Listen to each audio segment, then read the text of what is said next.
I am the end. And I have come for you, Finn.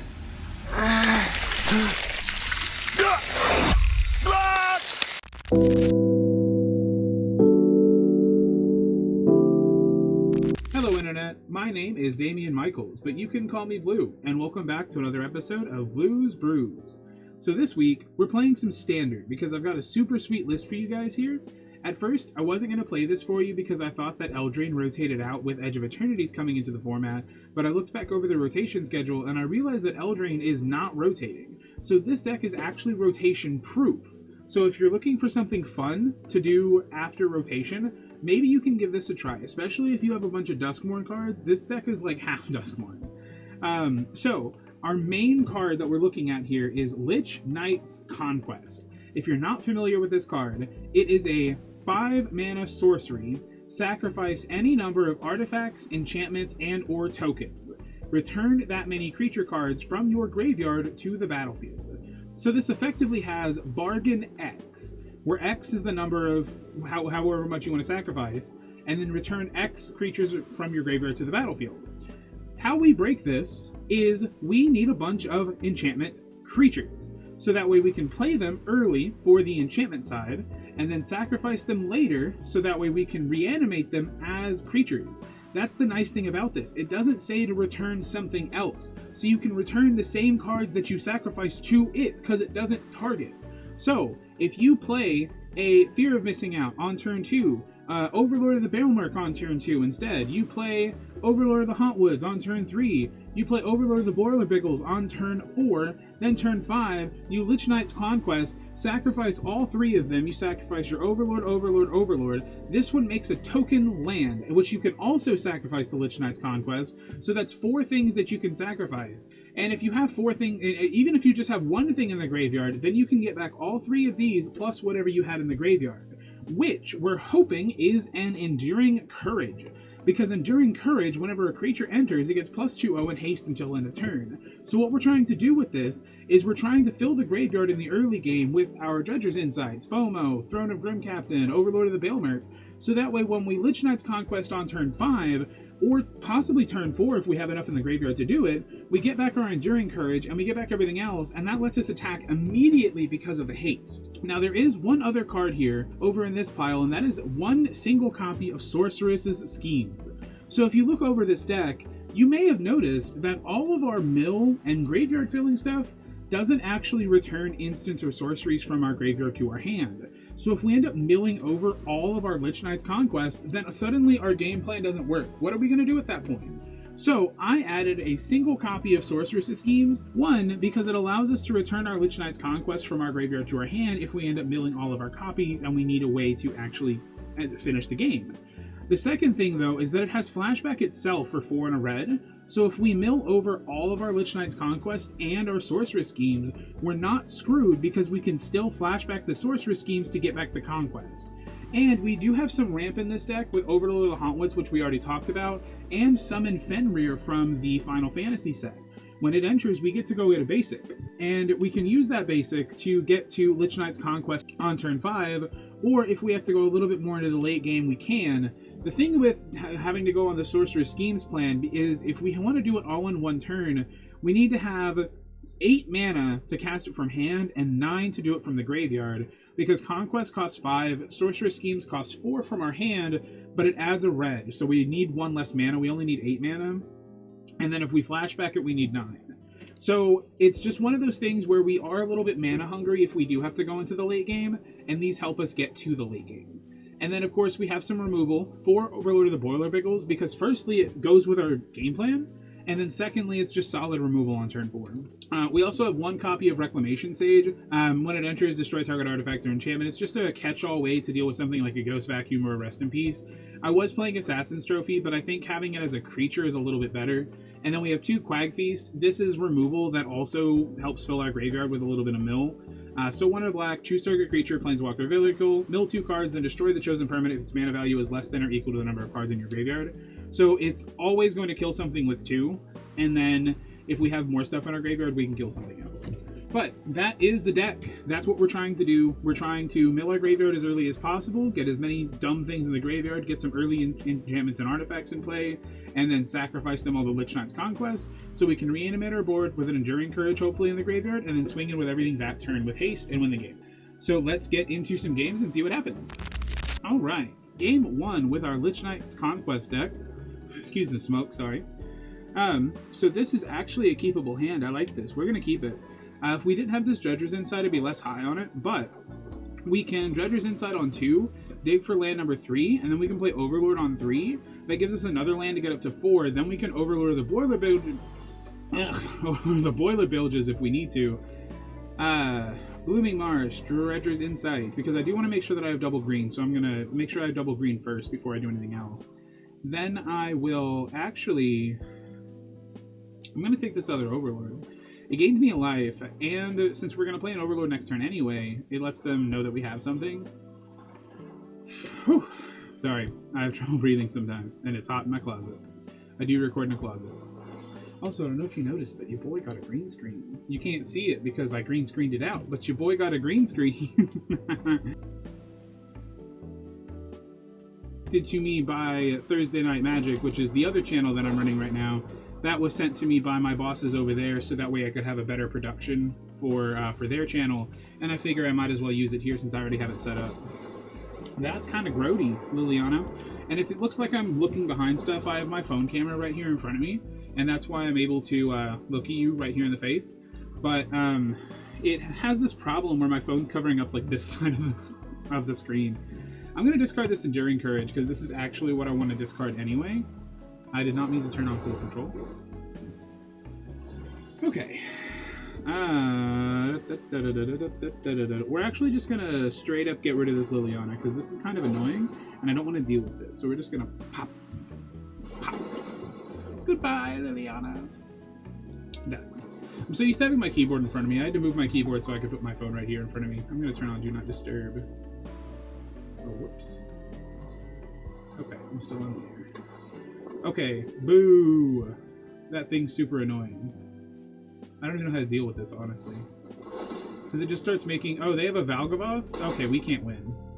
There is no way we can win. Yeah, there's no point in even trying. Okay. Yep, they got us. I'm super tired of this Arden card. It's been all over Standard, and I'm so annoyed with it.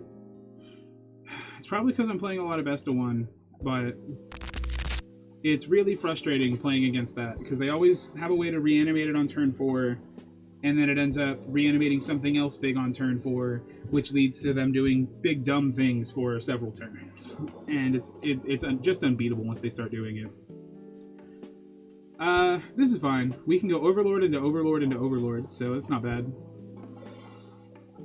We're going to start with the Blooming Marsh and pass the turn. We're going to see what they do. Okay, Voice of Victory. We weren't really going to do anything with that anyway. Let's go ahead and Overlord, just to get it down. Meal some cards. Ooh, we get back a Curiosity. I'd like that in the graveyard, but I think it's a bad idea to not put it back into our hand, because if we don't put it back into our hand and we draw a FOMO, then we have to discard something we want to FOMO, and so I think it's just better to play it. We do need to start dealing with this board, however. They're going to start doing big dumb things soon, and it's already becoming a lot.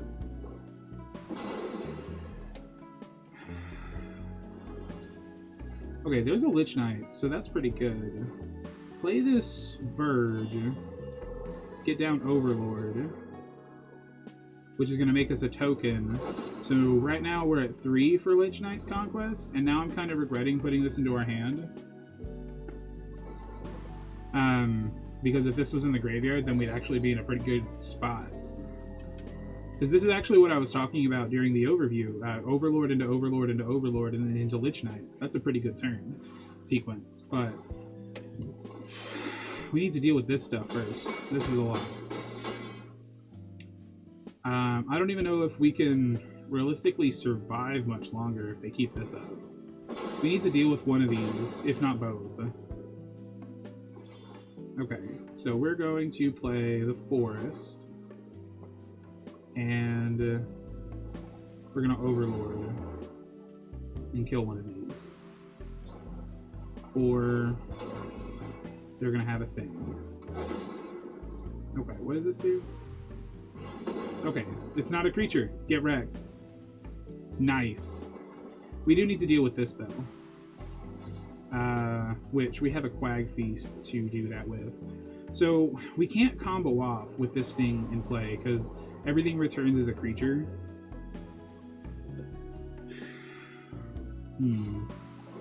Yeah, that's another 4 damage. Ugh, it's gross. Oh, that's a Ketramos. Okay. 1, 2, 3, 4, 5. So let's Quag Feast, get rid of this Doorkeeper Thrall. And then play the Swamp, Enduring Courage. Pass the turn. And let's see if I can somehow find a way to survive this turn. There's nothing in my graveyard that I can get back. But there's nothing in exile, so Ketramos can't attack. Okay, that's fine. I wanted that to happen, so I'm A-okay with that. They're going to attack, hit us for 3. We're going to go to 4, and then we should be able to just untap and win the game if things go our way.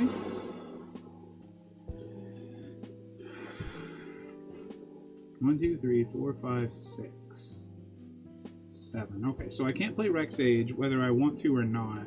So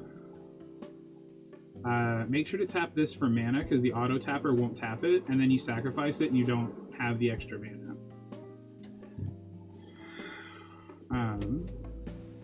Actually, I don't even need to sacrifice it because it won't do anything. So I'm just going to sacrifice all this. Then, because it returns them all automatically, I don't even have to select them. But this is going to enter, and we're going to shoot down this Liliana. Maybe I should have shot their face, because that probably would have been more likely to guarantee a win. Okay, never mind. It didn't matter, because they scooped it up anyway. But yeah, that's what we're trying to do. So I'm glad that I actually got to do the thing. All right, so we are playing Jund, Lich Knight's Conquest. And I actually don't hate this hand. This is actually pretty dope. We're going to start with this. We can lead on a Blooming Marsh, so we have both green and black mana. And then this adds red by default, so we still have our red mana too. I might lead on...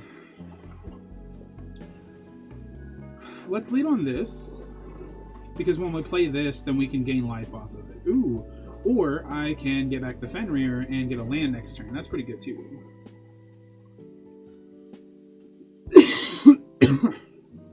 Hunt plays an island and a Collector's Vault. I'm not entirely sure what they're doing with that. But we're going to play a Forest. Play this, go grab a Schwamp. Schwampy Schwamp. Pass the turn. Next turn I'm going to play a Mountain. And they're just going to draw a discard. What are they doing over there? I'm just going to discard an island. Okay, that does not tell me what they're doing yet. Nothing in my graveyard worth doing. Let's smash in for 3. And then Overlord of the Boiler Villages.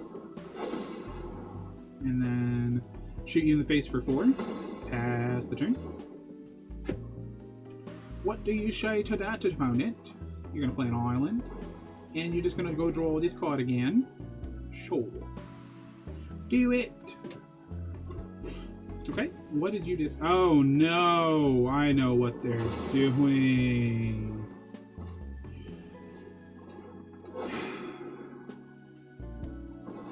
Yep. Okay.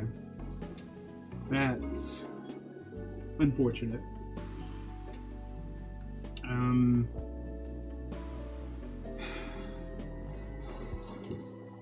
Okay, we get to draw a card.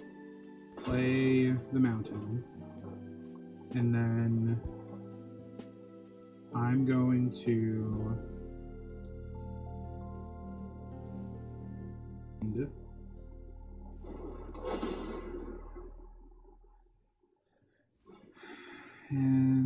get back the Fenrir, I guess. Play the Fenrir, which is going to go get another land, which is just a forest at this point, because I've already got all my basics. Trigger those. I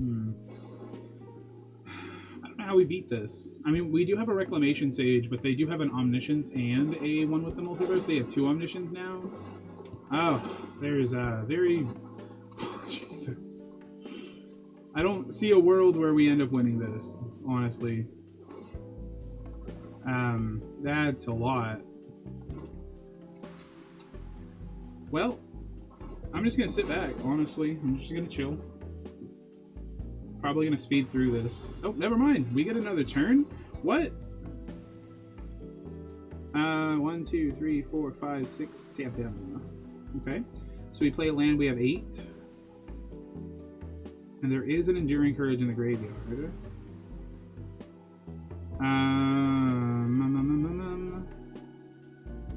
Let's impend the Overlord. Okay.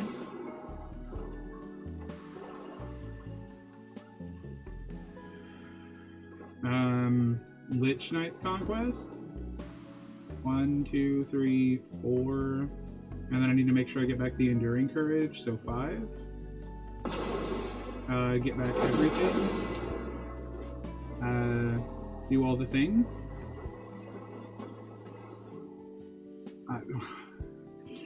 Jesus. I don't know how... If we win this, I don't know how I managed to do that. They've got like 4 or 5... they got 5 of them. They got 2, 1 with the Multiverse, and 3 Omniscience. And we somehow managed to win that. Alright. So we are playing Jund Conquest combo. And this is actually a pretty chill hand. I'm going to keep this. We have a Dredger's Insight for turn 2. Oh, and an Overlord. This adds black by default. So we do have black mana for that. Treasure Vault again. Or Collector's Vault, rather. Honestly, I think I'm going to play this forest. So I have double green for Overlord next turn. Play this, and I'm going to get back this FOMO.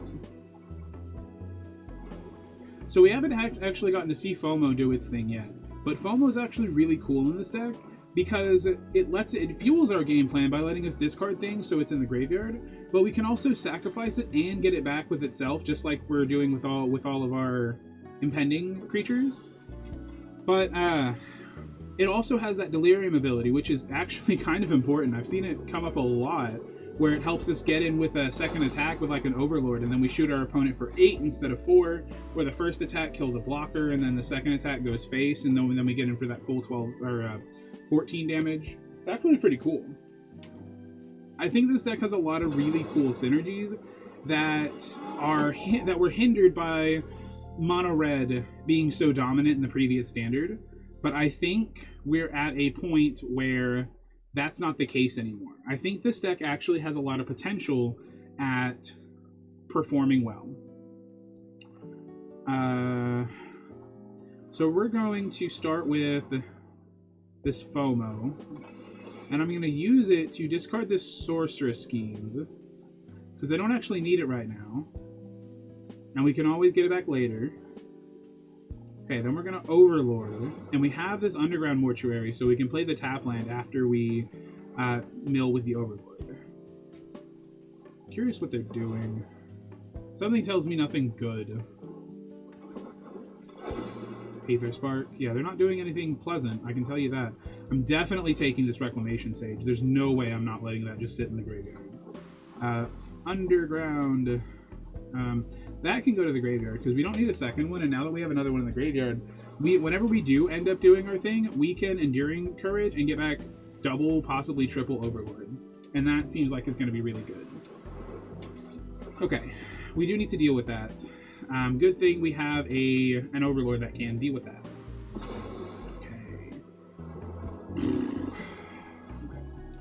What does this do? Repurposing Bay. Okay, we need to deal with that. Sacrifice an artifact, search your library for an artifact. Okay, so it's birthing pod, but for artifact. So we need to deal with that, and we need to deal with this. We have a lot of things that we need to deal with. Okay, so I can actually do this. Get rid of that. Then Reclamation Sage. Get rid of this Repurposing Bay. Take the action. Let's Blooming Marsh. Get in with our FOMO. Targeting the FOMO to untap it so we can get in with for 4 damage instead of 8. And then trigger our Impend. Pass the turn. We're going to see what our opponent has to do. Okay, that is the Simulacrum Synthesizer that I did not want them to have. It's probably what the Repurposing Bay was for, so to bait us. Okay. Dredger's Insight. Let's go digging. Okay, let's take the FOMO. Gain 2 life. Then... Verge... We still haven't milled a Conquest, have we? No. Okay, that's what we're looking for. But... I think I'm just going to impend this Overlord, smack you in the face, and just try to get in for as much damage as possible this turn. Get them down to 6. And then, if we do draw our Lich Knight, then we can actually win, because we have 2 Overlords, and we can sack the 3rd one. Well, maybe. Okay, they're going to get rid of our Overlord. That's fine. So they have blockers, unfortunately. A blocker.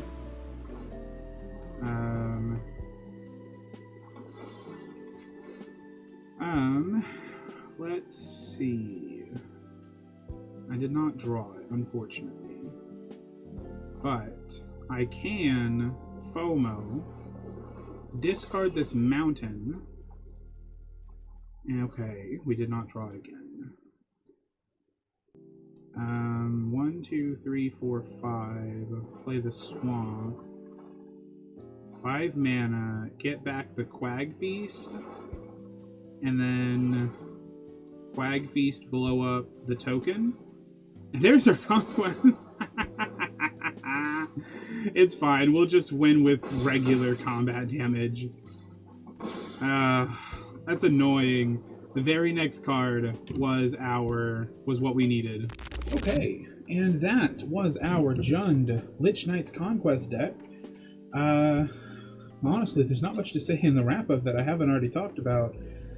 This deck did really well for these video games. I do want to say that this is not an honest representation of this deck. I have had more losses with this than wins. It just so happened that the 4 games that I decided to play for you, 3 of them I won pretty dominantly. This deck is really fun, and I do enjoy playing it, but it does get wrecked by Graveyard Hate. So this is definitely a best of 1 deck, not a best of 3 deck. If you do play it in best of 3, pack a lot of Artifact and Enchantment Hate in the sideboard.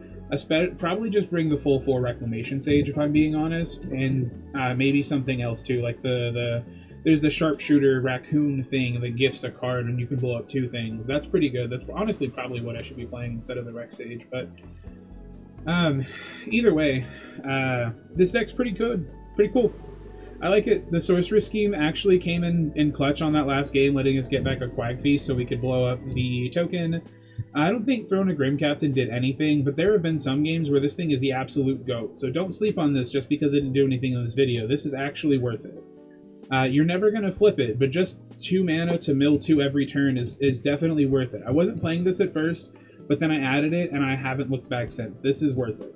But yeah, you got to see the combo side of the deck, you got to see the non-combo side of the deck. Honestly, there's not much more to say about this deck that you haven't already seen, other than that it folds to Graveyard Hate. And yeah, just, I mean, that's it. I'm going to stop talking. I'll see you next time.